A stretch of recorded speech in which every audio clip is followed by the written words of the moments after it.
Na ibabahagi ko sa inyo kung paano mag-test ng IPM, Intelligent Power Module ng refrigerator. Kung saan pagkatanggal ninyo, kailangan nyo i-short muna itong filter capacitor na dalawa kasi delikado po yan. May nag-i-istorya ng voltage, see, 250 volts. Ngayon, ito, pumapasok dito yung 110 dito. Pagpasok dito, lalabas sa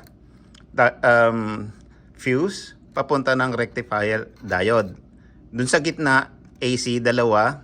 Paglabas niyan dito sa dalawang gilid, magiging DC current na, DC volts, 315 volts. Tapos papunta siya ng filter capacitor kasi kailangan niyang i-filter yan.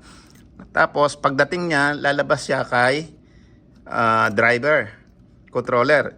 Tapos babato naman siya sa IPM. Yung IPM naman, lalabas naman dito sa UVW papunta ng compressor.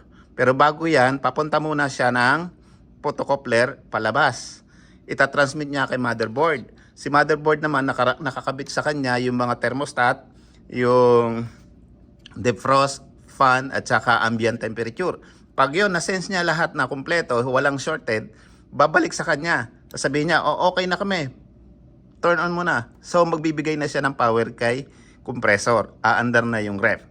So, para naman ito matest nyo, meron ditong light emitting diode, meron siyang cathode at saka anode. Ang cathode negative, ang anode is positive. Kailangan umiilaw siya.